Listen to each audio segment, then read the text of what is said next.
Hello everybody and welcome to this week's CPD webinar. We're delighted to see so many of you joining the room at the moment, and following our webinar last week where we asked what would you like further support in, and one of the main sort of percentages back was more soft skills. So it's a very good warm welcome to you, as I've said, and today we're focusing on how to be an amazing online facilitator. We're working and we have a very special speaker and member with us today, Open Dawes Training, who are experts in this and delivering most of the content. Now, for GDPR reasons, we do ask that you switch your videos off because we cannot have faces showing on the screen, otherwise we have to blur them out. So if you could all switch your videos off, we'd very much appreciate that. Thank you so much. Okay, so over to Daniel to give you a warm welcome. Hello everybody. Our videos will also be going off shortly because another reason is for the bandwidth. So we'll be turning that off too. So if you can just cooperate and turn off your videos, it will be much appreciated. So today we're going to be looking at how to be an amazing online facilitator, advice and top tips for delivering virtual learning. And we have with us today Chris from Open Dawes Training, who's going to be doing the meat of this presentation, which I'm very much waiting for in anticipation. I would like to say just a couple things before we start. I said no videos already. I see we've still got a couple of them on, Peter. Your video is actually still on. If you could switch that one off for us, and a couple other people as well. Peter, if we can switch your video off too. So it's the bottom left of your screen. If you're not sure how to do it, you'll see a little video sign and you just hit stop video. And the other thing that I'd like to speak on quickly is the chat. So the chat is an amazing feature. We obviously do invite you to use the chat, but just to use it sensibly. We are looking for questions and we will be writing down your questions throughout. We will be asking them at the end of the webinar to either Chris, Amanda or myself. So please do put the name of who you want to address the question, and we will be addressing those at the end of the webinar. Last thing, actually no, that's it. We do have controls over the chat, so please do only questions really or for the end of the webinar.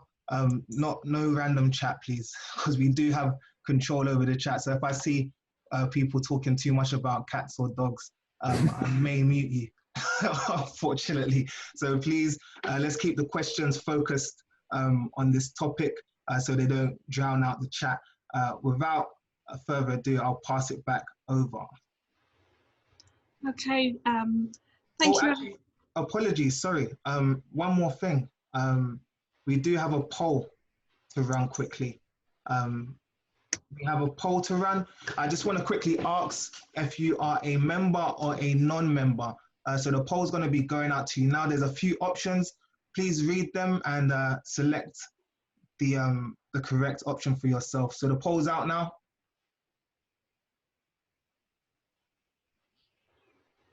We're getting the responses coming in. Perfect. 50%. Wow, you're asking this one quick. Great stuff. We're so thankful for you to do this poll, just so we can understand if you're one of our CPDSO community members, or if you're just interested in understanding a little bit more about us. You know, it's great for us to be able to see and then be slightly more flexible with our content. So thank you ever so much for everybody who's voted. Back to Daniel. Thank you. Yeah, we've got 92% left. 5 more seconds. 3, 2, 1. Thanks, guys, for that. Okay, passing it over now. Okay, so Daniel, if you could move to the next slide. Essentially, as I said slightly earlier, we're keeping our promises to you, and we very much salute you as trainers, educators and coaches, taking the lead, being hugely agile and flexible with your businesses. Last week, we ran a webinar on resilience, and some of you already asked this question already. A recording of it will be with you within the next 24 hours. Those of you that were with us last week will know that we experienced dreadful technical problems. And so Gina and I took the opportunity earlier this week to re-record the session with appropriate slides. And we included all of the questions that you asked. So that will be with you soon. So, as I said earlier, we're keeping our promise to you, and we salute you in what you're doing, because I know moving online and being in this virtual world at the moment is quite something. So many people asked for more support and more understanding of soft skills. So we've put together, as I said, this webinar on basically how to be a really fabulous, amazing online facilitator. Okay, so over to the next slide, Daniel, please. Our time today is basically we're going to spend 50 minutes on the webinar, and we'll start the Q&A there. Some of our webinars have been slightly longer than an hour in the last couple of weeks, and so we're going to keep very tightly to the timeline. Now, if there's a lot of questions coming through, we will take the time to note those down and send through a PDF. So I'm going to hand over very shortly to Chris Dawes from Open Dawes Training, who we're delighted to have with us today. Sorry. So Daniel, if you could move to the next slide, please. Thanks very much. Essentially, those of you that know me, I'm occupational psychologist, business psychologist by background. And for us, it's always really important to start with the definition. So we hear the word amazing at the moment so much in our vocabulary. It's actually really popular, particularly with younger people at the moment. Amazing, amazing, or that's amazing. But if you actually look at the definition, if you're somebody that wants details, I just thought it'd be interesting to look at the Oxford Dictionary's definition. So being an amazing facilitator is about causing great surprise or wonder. It's been absolutely astonishing. And in terms of an informal definition, it means very impressive and excellent. And what we need to achieve and what we will be supporting you with is making sure that you are amazing, you are fantastic online, and that you're truly displaying your knowledge and skill sets and being the best trainer, coach, or educator that you can be. Now, some of you are more visual, so hence the graphic on the right. So yes, we're going to shortly, as I said, hang over to Chris, who will take you through the questions and lots of content to assist you.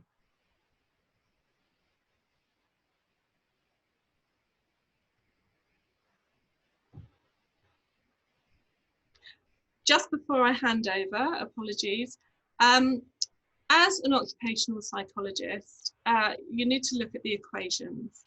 So what is the power of online facilitation? Now, we've got this word pivot that's being used all the time. Plus, we've got online teaching. Plus, we've got this very strange world of social distancing, which we talked about quite a lot last week in our resilience webinar. And so this equals a new normal, a new skill set for many of you going online, and evolving client conversations. So it's kind of an equation that we need to put together. And essentially, it's CPD for you. So can I have the next slide, please, Daniel? So let's hand over to Chris, who's going to talk about how to be amazing and how to be the best facilitator that you can be online. Welcome, Chris. We're delighted to have you. Hi, Amanda. Hi, Daniel. And hello, everybody. Thank you very much for this opportunity. And you've dragged yourself out of the sun to listen to me ramble on for a little while. So thank you for that. Now, I was informed that the desire was for soft skills, some more soft skills training. Now, I've always said that public speaking is a soft skill that gives your core skills a voice. And that is why it is so important. The name of my company is Open Dawes Training, obviously after my surname Dawes, but it's about the doors that it can open if you have the confidence to be able to speak in public. And that is coming from personal experience, going from terrified at university to now getting paid to present awards nights. I'm a professional motorsports commentator at circuits, on TV, online feeds, and all sorts of things in between. So I've gone from one extreme to the other. I still get nervous. It's not about the absence of nerves. It's about using the adrenaline from the nerves to your advantage. But the big thing we've got here in reality is that there's a phrase that I normally open my presentations up with, that apparently public speaking, if I go, hang on, I've got control of this now, haven't I? Let's go. Public speaking is the #1 fear with the majority of people, apparently. This is not me, this is stats. Death is #2. So I'd rather be the one in the casket than the one delivering the eulogy. How ridiculous is that? Just let that sink in for a minute. That is the equations that apparently public speaking is that much of a fear. Now that we're having to do it unnaturally, in front of a webcam, via a microphone, I'm not in front of you and can't see any of your reactions, and I hope that they're being polite at the very least. It makes it even harder for us. However, we need to do it. Locked down does not mean locked away. It's even more important that we make sure our presence is out there. You've all got amazing skills and knowledge and passion for what you do. Don't let this opportunity lock it away. But how do we overcome how this does not feel particularly natural? Well, the first thing I believe is that you need to create and have the ideal perception of remote communication. Now, the first comment there I say is my biggest tip I give anybody. And that is, it's a conversation, not a presentation. Now, what do I mean by that? Is that what do we do? And if you've watched people present, it is the common thing. Suddenly they're put in front of an audience, in front of a lectern, in front of a meeting room of people, or a camera in this instance, and I've got to become presenter, and I've got to now try and find a way to get all this information out. Relax. It is literally a conversation. I hope you're feeling it now. It's as though we are literally having a personal conversation with each other. Now, that actually will enable you to relax into it and become better at connecting with your audience, even if you can't see them, as is this case. Become more fluid at your storytelling. And ironically, it actually makes you feel more relaxed. If you are the one that's in there just having this conversation rather than uptight presenting, it relaxes you. I've got a phrase there that says, a point there that says, if you can have a chat or a quiz, as is so popular at the moment with family and friends on a webcam, you can communicate perfectly this way. Don't think of it as any different. Maybe less alcohol and sort of better language, who knows? But be prepared to have these conversations professionally as well. But don't necessarily disconnect the two mentalities too much. This is something I learned from my TV work, is that you need to sort of get a perception in your mind that your audience is in there. I'm looking at you in this camera. I can't see any of you, but in my mind's eye, you're all in there. The same as you would be if you're in front of me in an audience, you are in this camera. And it might sound really weird to do, but you actually have to have that I am having the conversation with you all there in this tiny little lens of my webcam. It will help you create that connection with an audience that you're not actually able to be in front of. By the way, it's safer. They can't throw things at you either when we do it this way. So don't think of it all as negative. Don't beat yourself up. There's no such thing as perfection. So don't strive for it. Just strive for progress. If you've done one of these and you kind of go, oh, that made me cringe, it didn't go quite well, that mistake happened, don't panic. There is no such thing as perfection. You will always come out of it thinking, oh, I could have done that better. Just roll with it. Just relaxing what it is. And don't forget, people relate better to a real person, not just a robot that everything is going absolutely perfect.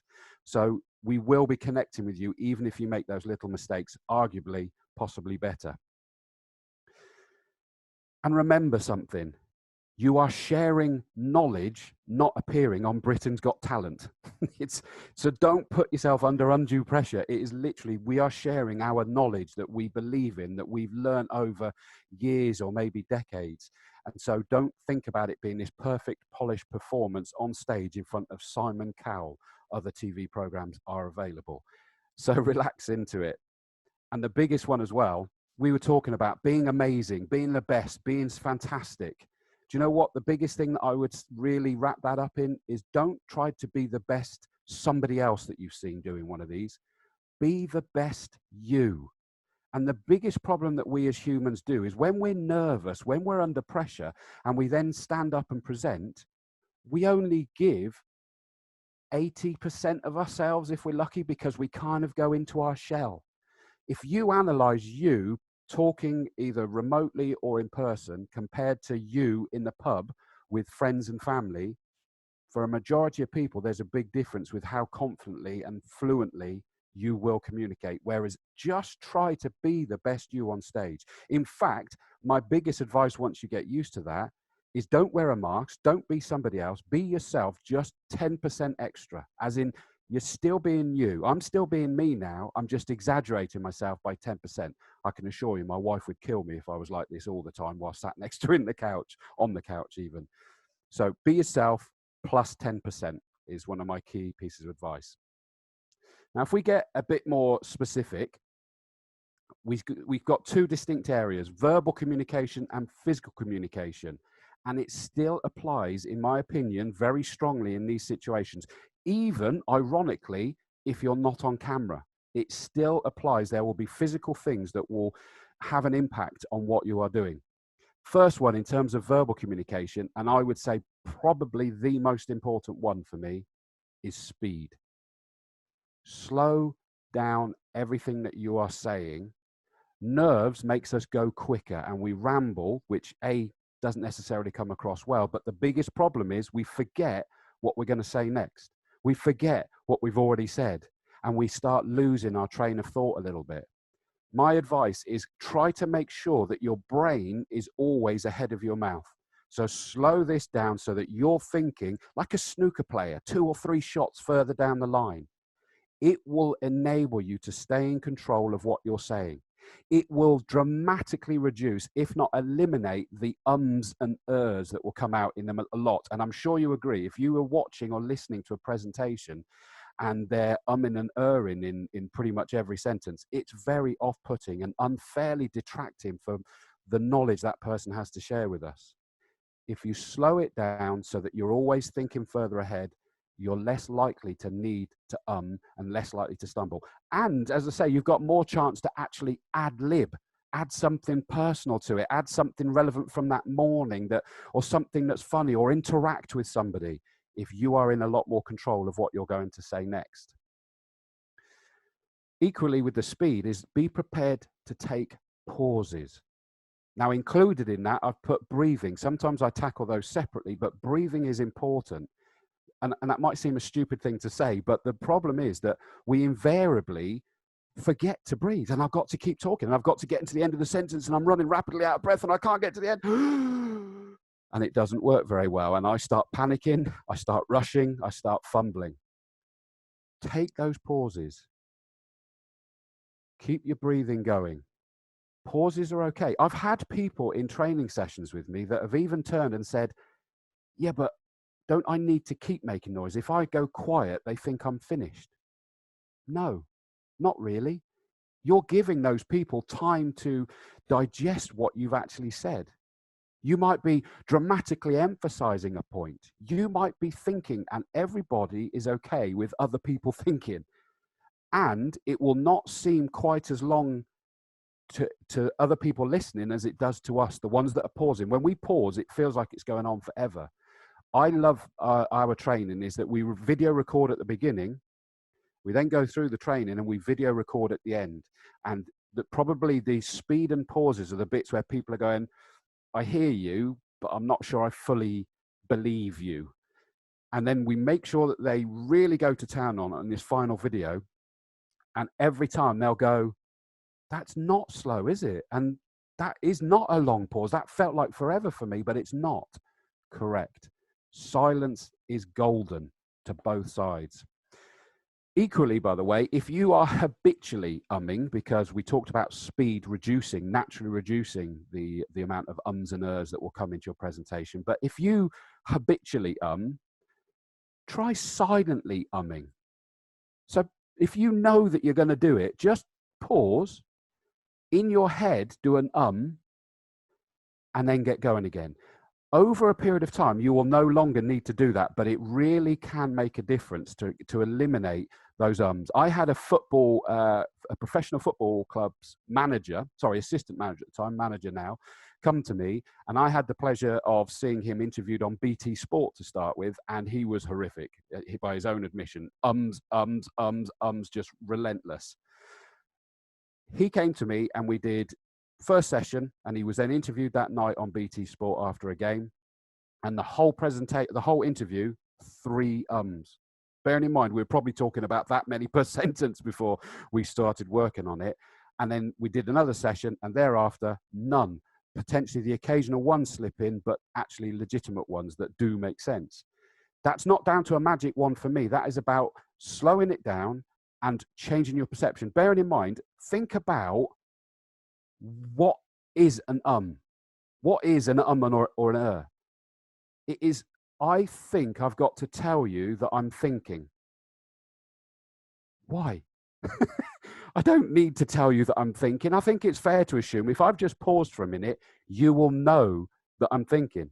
You don't have a problem with the presenter that you're listening to pausing and thinking. So I don't need to tell you. So if you understand that's what an is and realize that I don't need to do it, if you slow yourself down so that you've got less chance of doing those, oh, my brain's trying to catch back up with what I'm saying.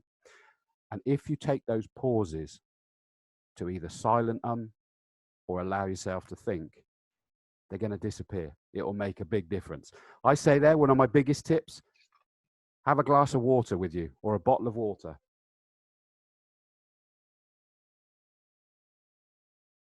It's not a problem if a presenter takes a drink, is it? How many times do you see it? Even in conferences, they've got jugs or bottles and glasses of water. It does 2 things for you there. It forces you to have a pause, and it keeps everything lubricated. Really good. Incidentally, my final point on that slide is that when we're talking this kind of thing, those pauses can actually help you cater for potential technical glitches that we might have. Touch wood, we won't have any of that today, but it can. Those pauses will help you through those as well. The clarity and tone that you speak with is arguably even more important. Once we're doing it remotely, I need to put more emphasis on that I can't capture people's attention with physical props quite as easily, with physical movement quite as easily. And so suddenly my clarity and tone, am I being upbeat? Am I being dictatorial? Am I being cross? Am I just having a laugh? Whatever it is, it's important that I play with that during the course and do it more. Now, I think that this whole situation is a great opportunity for us to actually be exercising our verbal skills even more, because we've got no crutch that we can rely on. So take advantage of it, really get them exercised, and then take those exercise and improved skills with you once you go back, once we're allowed back out again into the real world. It will be a real benefit. Conviction, enthusiasm, passion, all of those and others are contagious emotions. So you need to provide your teaching with that same level of conviction, enthusiasm, and passion as you would want to hear. Don't think that you're exaggerating it. Do it, go for it, because you'll carry those people along with you, and it will really make a difference. Everybody says to me, goodness me, Chris, you're rather passionate about public speaking, aren't you? Yeah, but aren't you feeling that as well now? Aren't I carrying you along? You're doing one of 2 things. You're either mocking me or you're going along with me. But the point being is I've got to put it out that way and take you with me. You do that as well. Have that conviction, enthusiasm, and passion. Now, some people have been to me for training and said, yeah, but how do I get passionate or enthusiastic about being an accountant? That was one example I had. About a business owner for a big scaffolding company that does big civil projects. If you go in, my next point, if I bring it up, sorry, If you think it is boring, it will come over as boring. Don't worry about whether it suddenly floats everybody's boat. That's not important. They wouldn't be there if it wasn't interesting or relevant. But if you go in with the attitude, you will present it boringly, it will be received boringly. My biggest claim to fame is not all the motorsport commentating, the TV, the podcasting, the voiceover artist, all of those things that I do. It's that before my media side took off, I was sales and marketing for an IT company, selling to other businesses. And my biggest claim to fame is that I was always accused of making IT entertaining. Get in. I'm very chuffed with that one. That is a big, big claim to fame there. So don't think that anything is boring, otherwise it will come across that way. Go through to the next one. We now flick to verbal communication. Advice number 1, and we have to say this to a lot because people get nervous, people are thinking too much and they forget to smile. Smile. You need to do it because it will create a connection with your audience, and it is actually a natural relaxant. If you smile, I mean, if you did it while you're sat there right now, this is where I wish we did have all your cameras on because I'd love to see you all doing this now. Don't do that, you'll get me in trouble.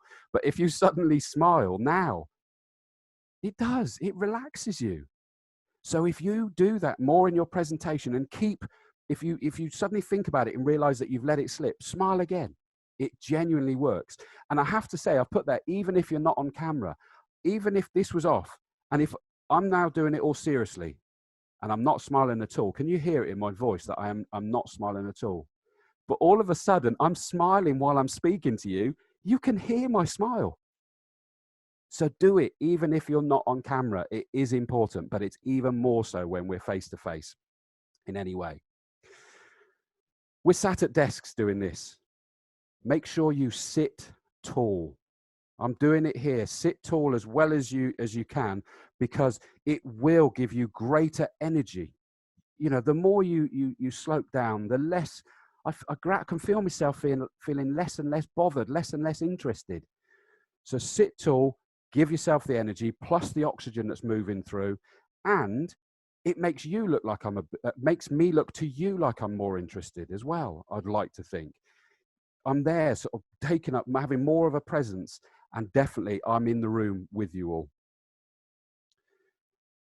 It's easy to sort of think, well, you can only see half of my body, so you can't see that I'm wearing shorts. Oh, the secret's out. That you think, oh, well, it's not important to do the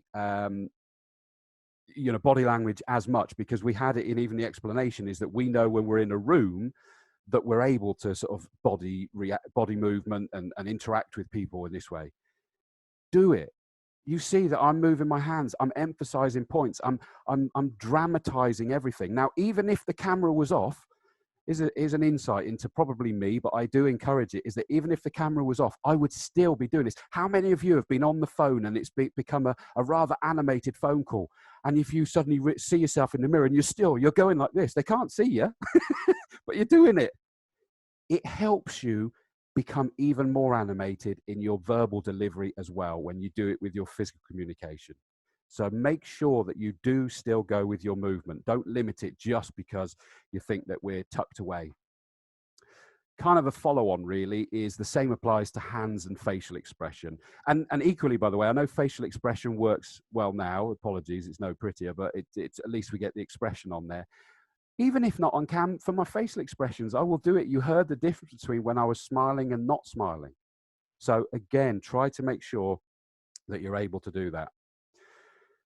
Look at the camera, even if you're not on camera. There's an irony for you, is that I will say that I would still be looking. Now, either the reason the cameras invariably are up here is that I can be either, looking at my screen or look at the camera, and it's largely the same. Same as in a studio, you have auto cue right by the camera, is that I can have the same thing. It helps connect. Now, if I was here chatting to you and I'm down here and I'm looking at this and I'm presenting to you, it doesn't feel quite so personal, does it?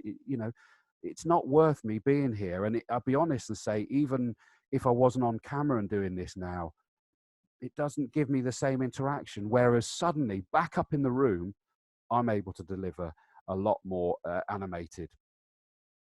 And then here's a jovial comment for you. I don't know if anybody's seen this video on social media yet.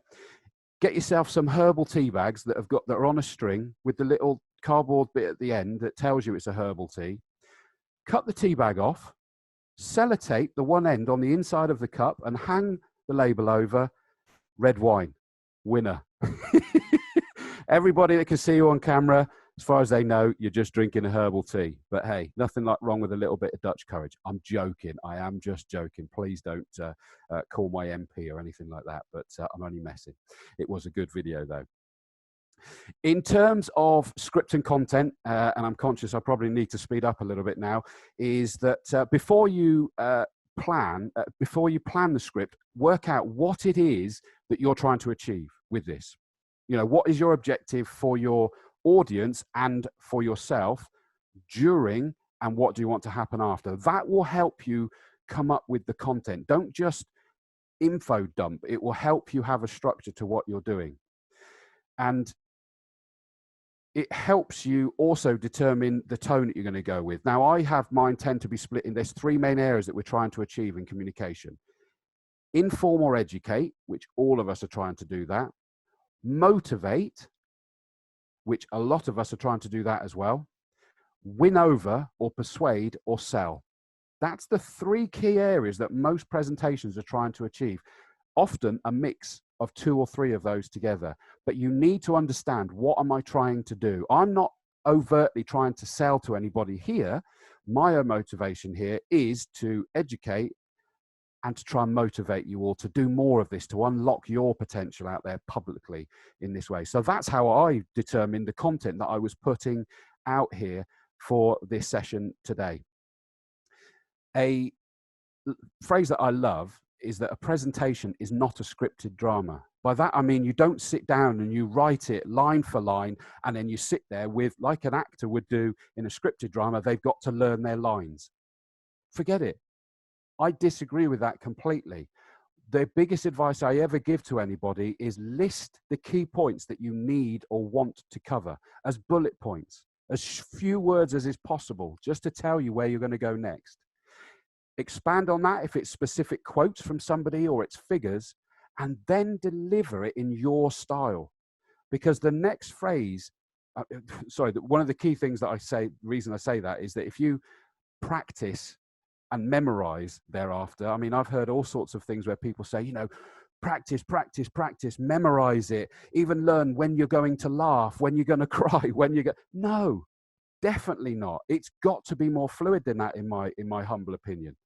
It wouldn't be natural, and it actually puts more pressure on yourself, because the biggest cause of our nerves is that we're going to forget what I'm going to say invariably. Well, eliminate that. You've got your bullet points that says, I need to make sure I cover these key areas. Who's drawing on the screen? Sizzle and steak. The reason why I say that is that what you've got is that the steak is your bullet points. Your steak is your product. Your steak is your solution. Our steak is our learning material that we're now trying to do. What we then do is wrap it up in the sizzle that makes it boom, that makes it pop, that makes them really take notice of it. That is your personality that's going to do that. If we remove the sizzle because I've focused so much on the steak of word for word, I've got to say all of this, you're losing impact, the impact you can and should be able to have. So make sure you remember sizzle and steak. Apologies to any vegetarians amongst us, but I think hopefully you get the idea. So I've got my content. At the very least, then try to just plan the middle, which is the content, then a start and a finish. And I'm going to come on to in a second is that the two most important areas, the start and the finish of your presentation. Now, I say presentation, I hope you appreciate that by that I'm still including our training, because it's a training presentation invariably as well. So please bear with me on that. Make sure that the why is presented and digested.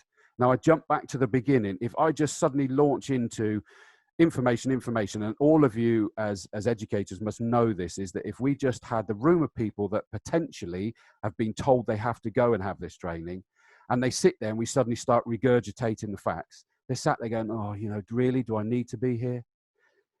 Start with the why, always, because then they sit there and go, okay, I hadn't thought of that. I'm here because I was told to, but now I see what you're talking about. I see why this is advantageous to me. I'm going to pay more attention than I probably would have done if you hadn't told me that. Now, at the beginning of this, my own presentation here is that I went back to the fact that the request was for soft skills, and where public speaking fits into this soft skills. For anybody who missed it, public speaking is a soft skill that gives your core skills a voice. That is what I believe passionately. And I then opened up with a bit of a funny, it being the number one fear, etc. Well, I say funny, that's subjective, I know. But it is about making sure that the why is presented and digested. Except something else, by the way. There will always be 3 variations of your presentation or your training. The one you intend to give, the one you actually give, and the one that you wish you'd given after you walk away from there. What we do with our training is make sure there's not a 4th type, and that's the one that you wish you hadn't given. that's eliminated as much as we can.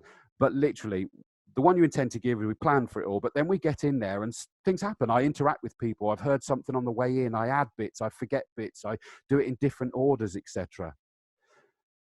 Not a problem.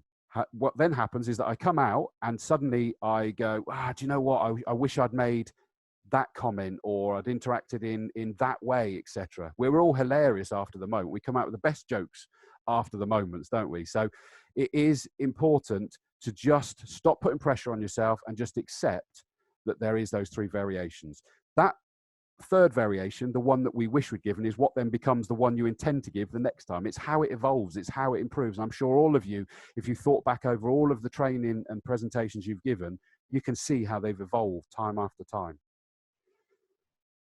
Ooh, sorry, I'm on the wrong screen. There we go.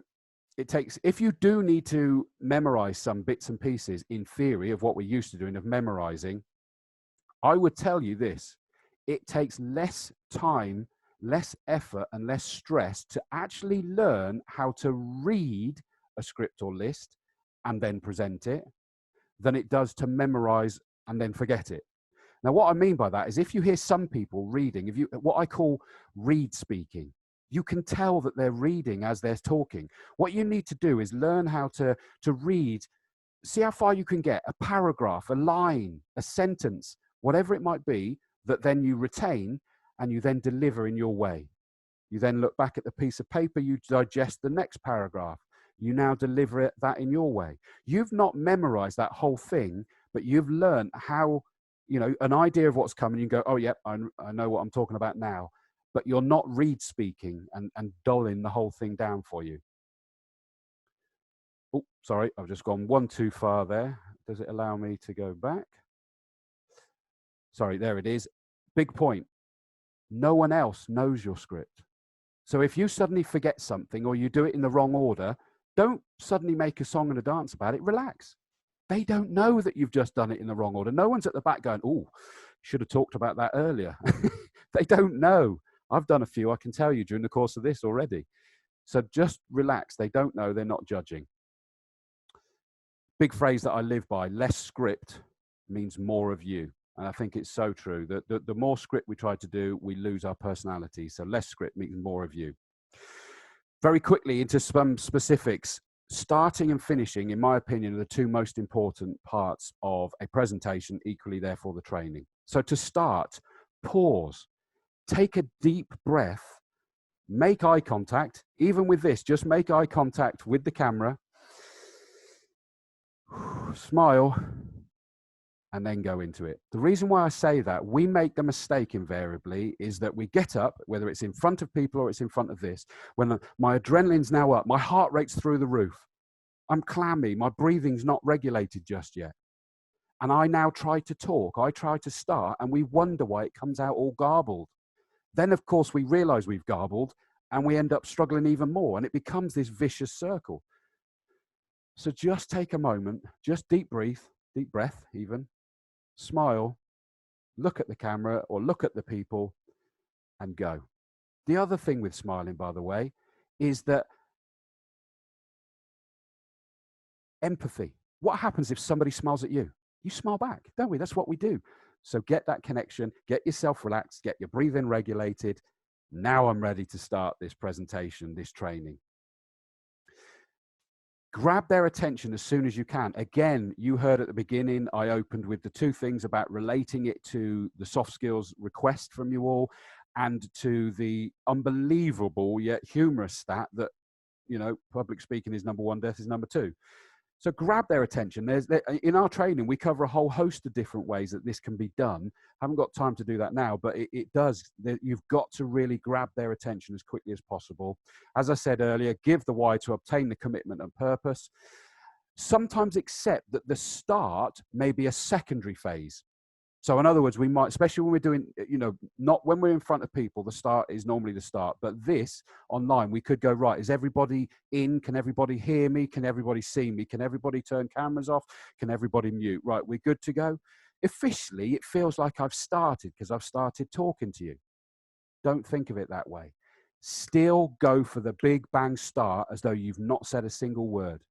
It does pay to do it. You still need that big start. In terms of any questions from the audience, establish your rules at the start, whether they're during the course of your presentation or training or whether they're at the end.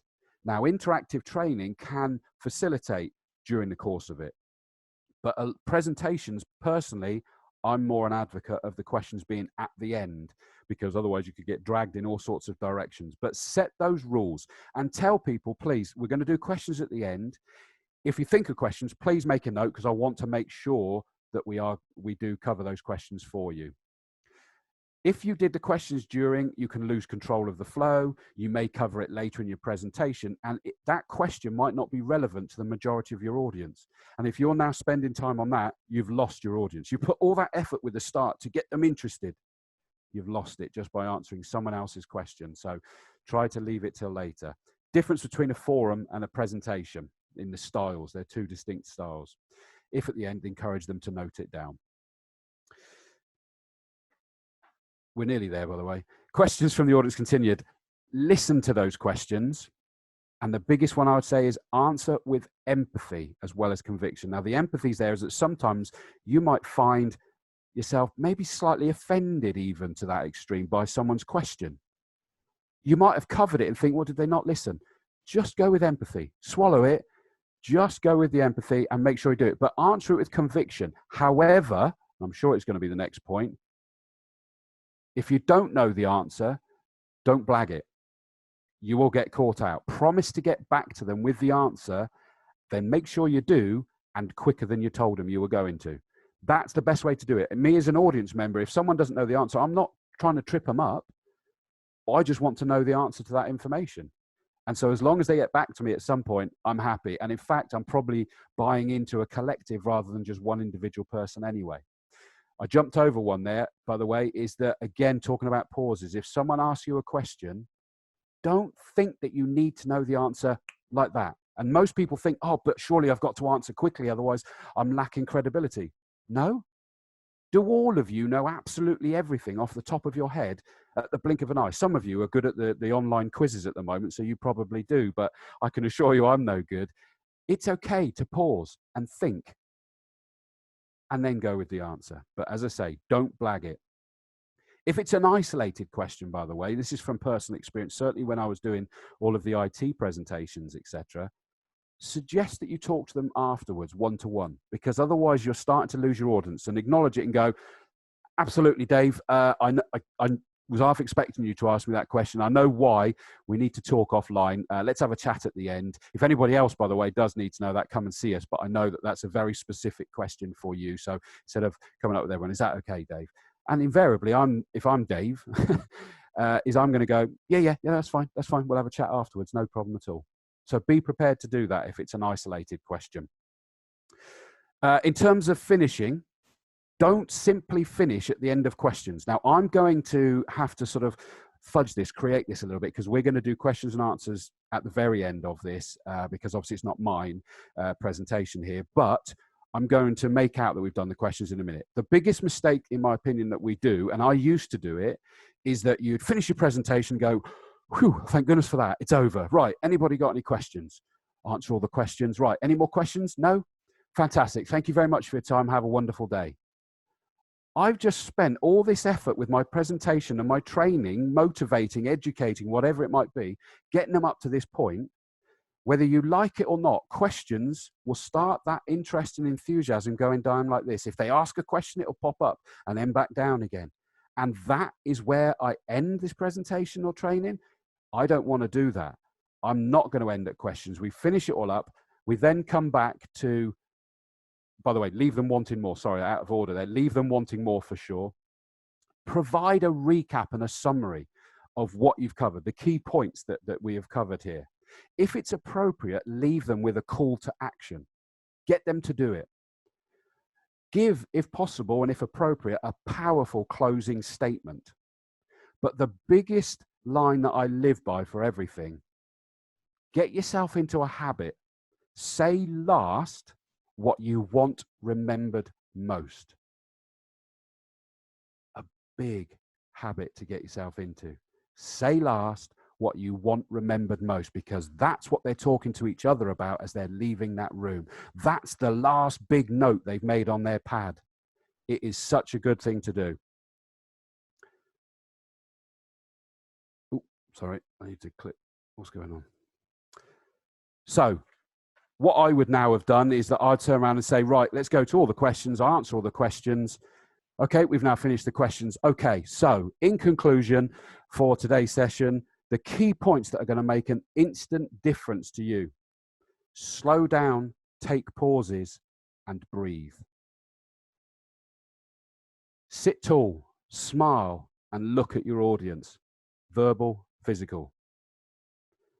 Present it with the conviction, enthusiasm, and passion that you would want to hear, because you will carry all of them through with you. Remember that it's a conversation, not a presentation. So have a conversation. And again, I'll point it out, hopefully you all feel that it is just more like a conversation. Yet I am actually presenting. If you can get that transition across, it will just work so brilliant. Apologies, because I know there'll be, if not a big chunk, maybe even all of you do it, but I'm not taking anything for granted. Use bullet points to make sure that you cover the points that you want to. Even if they end up in a different order, you know you've got them covered, rather than it being a detailed script. Get yourself into a habit of saying last what you want remembered most. And in my angle, this is that I want to say, presenting and training remotely will keep open and open doors, both old and new. So don't shy away from it. It is even more important now than it was before, but it's all too easy to just stay isolated. So keep those doors open, open those doors. And that's all from me, Chris Dawes from Open Dawes Training. Thank you very much. Amanda, back to you. Hi, Chris. Thank you. Thank you so much for such an interesting, content-rich, and just a great set of advice there. I certainly became more conscious of my ums and ahs whilst you were talking. And I love, not that I'm a red wine drinker, I love the tip that you put something in your mug that people don't realise that you're drinking. So thank you so much. It's been a pleasure to listen to you. And also, we've got a few questions coming through on the chat. Now, I'm just going to take a couple of minutes just to run through with you some questions that have come through on our member survey that we recently ran. And sorry, Daniel, I don't appear to have, oh no, I do have control of the screen. Where are we? You see, I'm not by any means, as all of you know, not great on the technology. So we're keeping our promise to you. We're providing as much information as we can. We're not experts in everything. We try and learn as much as we can, but we're certainly not excellent experts. So I've gone through and found some blogs and resources for you in order for you to get really deep into some of the questions that you've given us on the member survey. There's lots and lots of different context.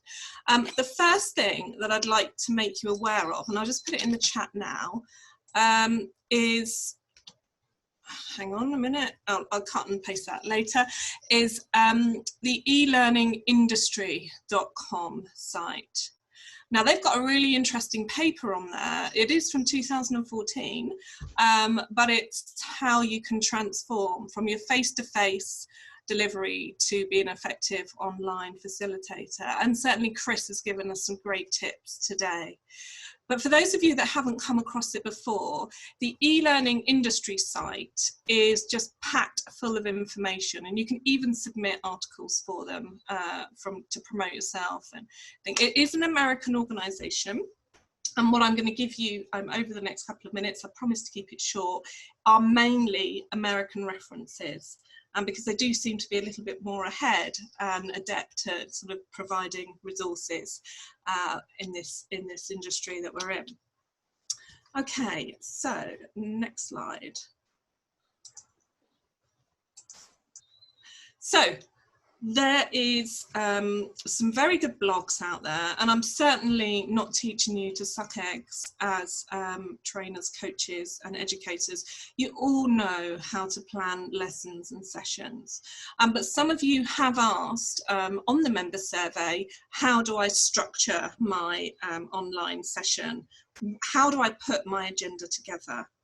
And the only thing that I can say to you is just imagine that you're doing it on a face-to-face basis, and also take Chris's advice, you know, that it's a conversation, not something that you're presenting in a one-way channel. So go back and get yourself, I mean, it's not considered an essential item, but you could argue it. Go and get some post-it notes if you haven't got them. Go and get some sticky tabs. Go and get some white paper and cover one of your walls in it, and just plan out how you're going to do the session. Don't just throw up a load of PowerPoint slides, according to this blog, and think that it's going to go in the same way. So just take your planning really, really carefully. And there's the link down there. Bright Green Learning has done a really good job on it. Okay, next. Some of you have asked how you gain attention and how you can tell stories. And I think, Chris, you know, you've given us some really good guidance on that today. There's a blog here by a chap called Mike Schultz, who is talking about how you gain attention by using stories. And certainly this is for online use as well. So don't worry, you're going to get all of the slides after this presentation and the recording as well. And there'll be all of these URLs on there. And as I've said, what I've tried to do is just curate what I can see as kind of the best information on the web, but obviously we're not responsible for that content. So do, you know, take it with a pinch of salt with some of it. But this chap seems to have really grasped how you can use storytelling, how you can make sure you grab the attendees' attention, and essentially how you're going to make yourself memorable. Because memorable is what you want to be in an online facilitation session. Okay, oops, skipping around. There's a company here, we don't have any relationship with them. Again, it's just an interesting resource that I've come across. But some of you asked a question about how do you do visual design, and especially when you're moving from face-to-face to online training. So this company offers a service, but they've also got some interesting articles on about creating good images and putting together the overall kind of brand that you're going to use for your online facilitation sessions. Because you are going to have to think a little bit about that. So here's just some reading for you, some suggested reading about how you can start to conceptualize all of that. And I think from personal experience, you know, don't think you've got to create every image yourself. There's plenty out there on Google Images, and if they're labeled for reuse, then you're free to use them. Next tip, whoops. The same company as the following slide is got a great conversation, and I'm really aware that I'm umming now, Chris. Sorry. Really aware. So there we go, there's another one. And again, how to engage virtual learners, both physically and cognitively. And that's a kind of key thing that you need to be aware of. And we did talk last week in the resilience webinar about the fact that we are human, we are social, we're just another species. And so what you've got to do, and as Chris has outlined today, is you've got to capture people's attention, but you've got to engage them. And that's from a physical perspective and also cognitive perspective. So again, there's just a suggested read down there. And this is just, you know, things that you need to take into account. And the questions on the member survey were really just, how do I make myself memorable? And how do I really tap into people's brains, you know, and kind of get them completely focused 100% on you. Okay, next slide. I'm so rubbish at this. Here we go. Right, last tip. This is an interesting infographic I've come across. Again, we don't have a relationship with this organisation, but it's just 6 top tips on successful online training, and it applies to live or recorded. And again, it will be in a copy of the slides, and the company is listed below. Again, we don't have any relationship with them, but it's just a really interesting curation of top tips that you can think about, because not only creating a great speaking and facilitation skill, as Chris has helped us sort of understand today, we've also got to think about all these other bits and pieces around it. So, and that's where we've had the questions on the member survey. So it's about the branding, it's about the imaging, it's about using stories to capture attention. And this was just, I thought, a really good infographic that I came across. Okay, so I'm aware that we are starting to drift towards 3 o'clock. So what I would like to do is take some questions, and I will send this out to you rather than work through it now. But essentially, we've had a lot of questions about Canva and how you create attendee workbooks. And so over the next couple of slides, which I'll literally just skip through now, we've found some good videos for you to watch. Okay, so let's open the floor for questions. Has anybody got any particular areas that they'd like to ask for Chris? I can see one here that's asking, how important is the backdrop of the video and wearing or not headphones? What do you think about that, Chris? I guess it depends what's in your background, to be honest with you, about how important that could be. I know that a lot of people are doing these virtual backgrounds at the minute, and they're fabulous if they work, if they work properly, you know. And in reality, that tends to need, in its best guise, is a green or a blue screen behind you, but sometimes they work with just a white wall behind you. As long as you've got that, it can work. But I don't know if you've seen anybody when they disappear into that virtual background and then come back through again. It's very distracting. I therefore tend to be more aware of keeping a clean background. You know, I've got my banner in the background. It just happens there's nothing wrong with the photo when my little girl was very young. And it's plain other than that. So I would be certainly aware of it, in my personal opinion, but I don't feel a need to bust a gut on a virtual background if you can't sort that one out. Some people don't agree with me on that, by the way. I know some prefer to put like a corporate virtual background behind them. Thank you for that, Chris. Well, I have to say, scrolling through the chat, it's just thank you, brilliant content. Wasn't sure if I was going to learn much, but this has been fantastic. So if there is any questions that you would just like to ask right now. Amanda, I happened to see a couple of people make comments, and thank you all so much for those. I did just quickly manage to have a look. I wasn't able to see as we were going. Plus, by the way, a bit of advice. Don't look whilst you're going through, because it'll become distracting, either whether it's positive, negative, or in between. So I wasn't looking during the course of it. Had a quick look while Amanda was talking, and there was a couple of you, apologies, it's gone now, so I can't name check you, but saying about you actually stand up when you're doing it, even on the webcam, and you have more energy doing that way. 100%. If you can get yourself set up to be able to do that and still get the camera working, absolutely do it. I keep looking at Pivo is one that I've seen where you can actually have it, and it's got this device and it actually can follow you if you were moving around the room, and that looks amazing. I just can't afford to get one of those at the moment, but things like that are good. So yes, I wanted to pick up on that point that was said about standing up and doing it. 100% agree with that. Yeah, we've had that question before, and we've actually had a recommendation. I mean, I take it they're not sold out, but IKEA do standing desks that aren't particularly expensive. So I have in my office, which of course I'm not in at the minute. I'm working from home, and I have a desk because, of course, I do all of my voiceover work, whether that's audiobooks or adverts or whatever else. And I find that standing does it better, and I will then invariably do that when I'm doing any live, like Facebook Lives or anything, and when I'm doing online training.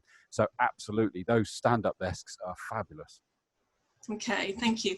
Okay, so before we say goodbye to you all, because our time is up today, and thank you for all staying with us to see through the content and certainly share Chris's expertise, we just want to run a little poll in order to understand what you'd like us to do next. In terms of topics, because as we said earlier, we absolutely salute you what you're doing right now, but we need to understand your support. So Daniel, are you able to run the poll? I am indeed. Just before I run the poll, I did want to say we did notice your questions to Margaret, Rosemary and Peter. They weren't really on topic, but I will be in contact with you all directly to discuss those points straight after this. So I'll ping you over an email, and I'll be more than happy to discuss those points with you on a call. Launching the poll now.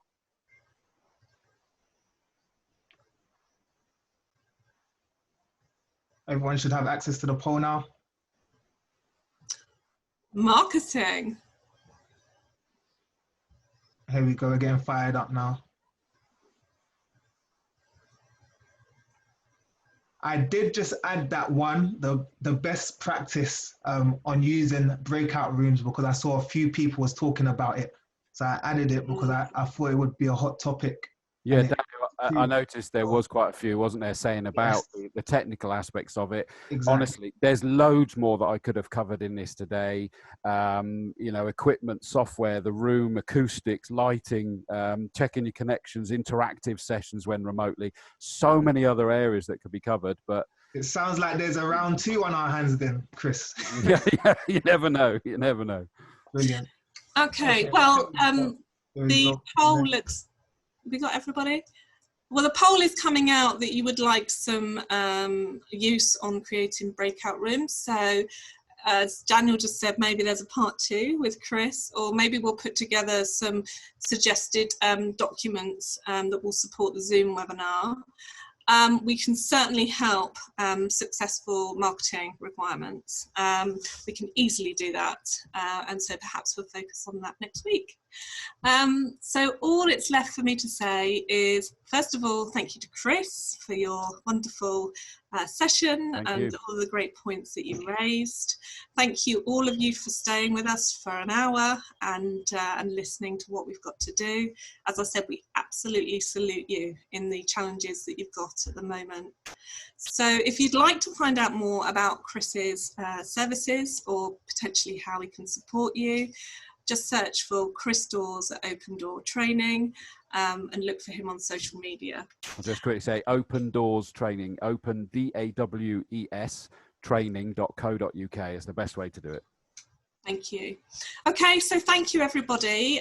We will be sending a recording of this along with the slides. And the reason we don't send them out immediately is because we do make a note of the Q&As and put together the answers.